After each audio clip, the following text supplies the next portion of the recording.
Hi there, I'm Nick Hoffman, Global Head of Disputes at Harneys, and I'm here to introduce a new podcast series, Chat HOD.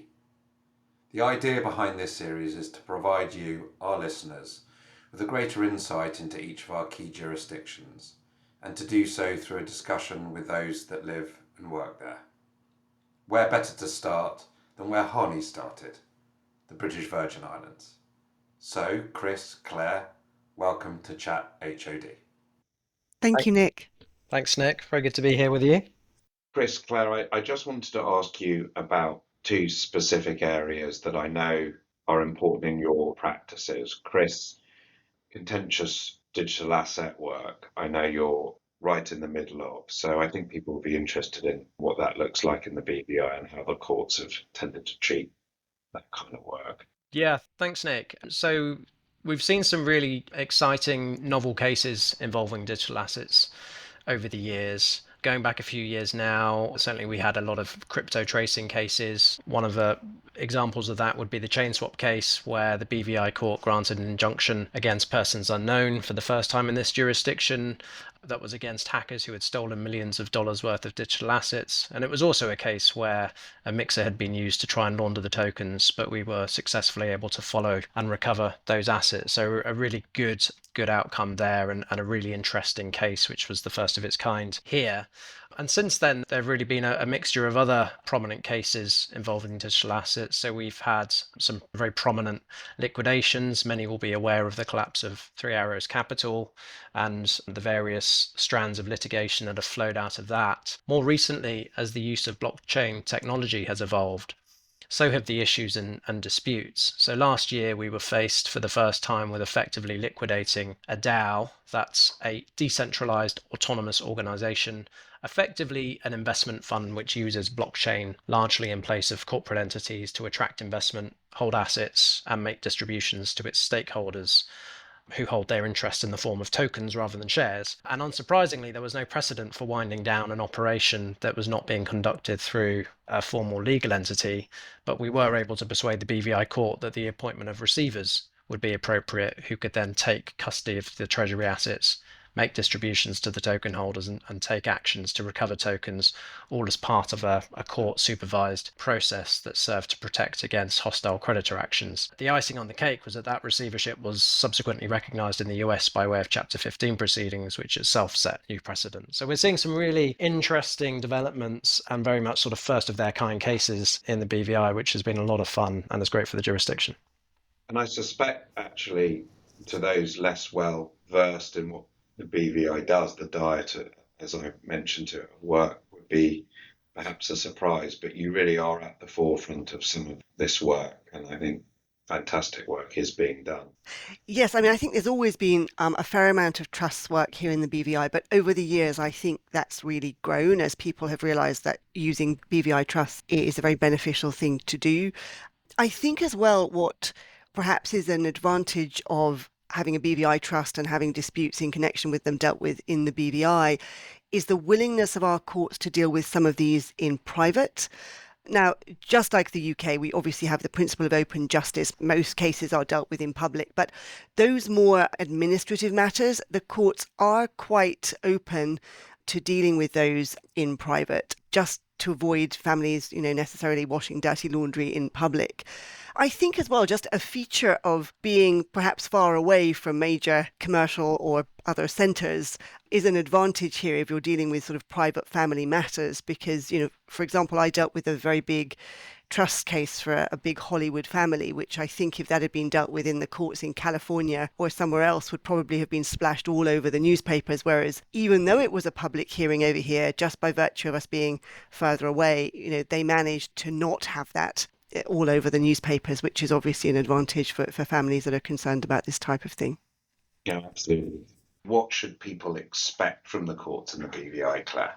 Yeah, I think there's been a real evolution since I first came out here in 2009, where the commercial court was dealing a lot more with these applications in support of claims that were actually taking place elsewhere. So it was much more an ancillary relief jurisdiction. That has completely changed, and I think it changed since the opening of our commercial court back in 2009. And now this is much more of a trial jurisdiction. I mean, in terms of what people can expect, it's really very similar to, I think, what you can expect in the courts in London.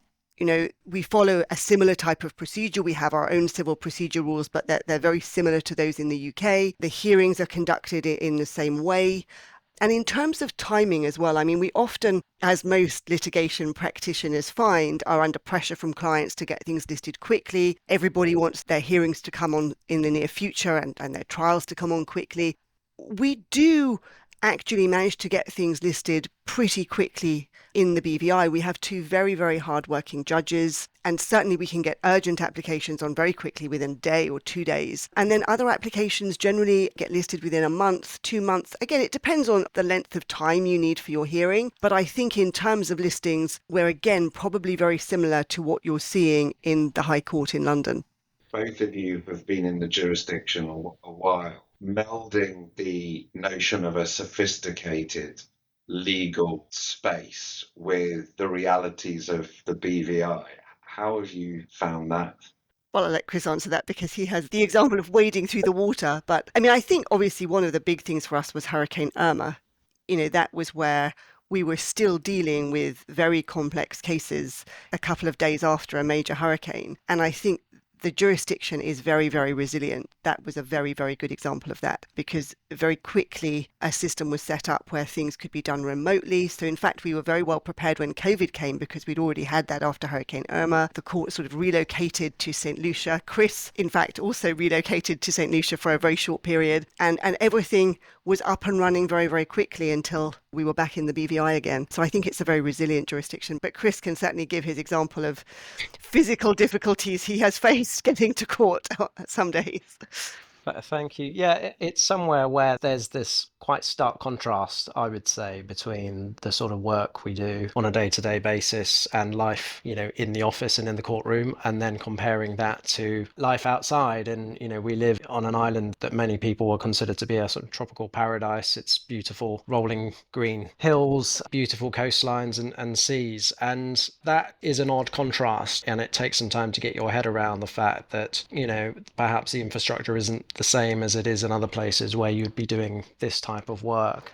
You've alluded to me having to wade across waters to and from court. There was a hearing I went to last year where we settled in for what was only a 30-minute hearing. I could see the rain starting to come down outside, and as is often the case in this part of the world, it wasn't a sort of light shower, it was torrential rain. Didn't really think much of it because it's not out of place. When the court hearing wrapped up, the court staff did seem overly concerned about our ability to get back to where we were going, which I found slightly odd considering that our office is literally across the road from the commercial court here. And it was only when we got to the front door of the court, which at that point was barricaded by sandbags, did we realise that there was probably a good foot of water outside and the road was submerged. So did have to go into the robing room, remove my shoes, roll up my suit trouser legs and literally wade across the floodwaters to get back into the office, which was a slightly surreal moment. But we have plans in place for the next time that happens. I think we've set aside some budget to get some kayaks so that we're not caught out. Better wellies, yeah. Designer branded wellies, I think, yes. Well, let's not go too far. But, that's a lovely sort of insight into the contrasting way in which life in the BVI can serve up, on the one hand, a multi-billion-dollar injunction, on the other hand, the inability to cross the road.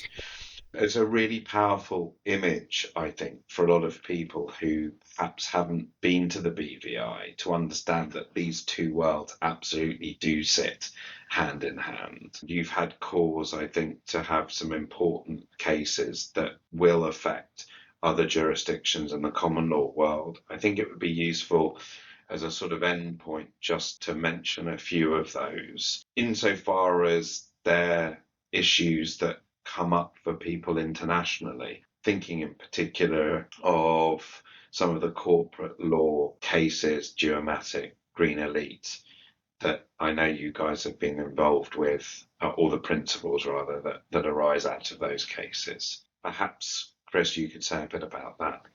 Sure. Well, I mean, this comes back to a bit, it is a consequence of the BVI courts having to concentrate on particular issues that just arise again and again, and perhaps with more frequency than they do in other jurisdictions. And as a result of that, if you like, they have become specialist courts in that sense. So it's perhaps unsurprising that some of the issues that crop up here in that context do make their way up to the appeal courts and ultimately up to the Privy Council, where they have, in recent years certainly really impacted and significantly changed the common law, not just for BVI and offshore jurisdictions, but for England and other jurisdictions as well. I mean, a good example of that would be the evolution of the law concerning geomatic principle, as you referred to. So it introduces this concept of approving things more formally when it comes to corporate decision making. We Harneys worked on a case called Siban Management a few years ago. That went up to the Privy Council, and that established that the principle could be extended to the informal assent given by an ultimate beneficial owner rather than just a legal shareholder, which is incredibly important from our perspective, because so often we deal with corporate nominee shareholders, but where there's an ultimate beneficial owner sat behind them who of course has the ultimate control and the ultimate say in the way those companies are run. So really important development in that regard.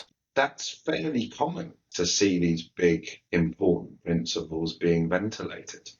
Yes, it is. I mean, I think, again, it's a feature, as Chris has discussed quite a lot, about the type of work we're doing, the type of companies that are incorporated in the BVI, what those companies are doing, and then the disputes that come out of that. I think it's also a feature of the fact that in the BVI, things do tend to fight a lot more. I mean, this is certainly a comment that has been made to me by KCs who often come out to assist us from London, that the interesting thing from their point of view when it comes to BVI cases is things tend to go all the way. They tend to go to trial and they don't settle so easily. So then you often get a lot of these big questions being decided. And often as well, those go up to the Privy Council. I mean, not always. In appropriate cases, you're obviously advising your clients to settle, but a lot of our clients feel very strongly about things, or especially if you introduce, for example, fraud elements, which often happen in what would initially look like a normal shareholders dispute. Once there begin to be much more serious allegations about stealing company assets, etc., which you do often find, then that becomes a big fraud case and that then fights. And so you do get a lot of these cases that go to trial and end up going to the higher courts on various different points. And that's why you get these decisions being made at quite high levels that then affect other jurisdictions as well. Yeah, no, absolutely. I wanted to thank you both in your very busy practices. I know finding time to and attend these kinds of things is difficult. So thank you both very much for joining me in this brief discussion about your wonderful islands. Thank you, Nick. Our pleasure. Thank you, Nick. Good speaking to you.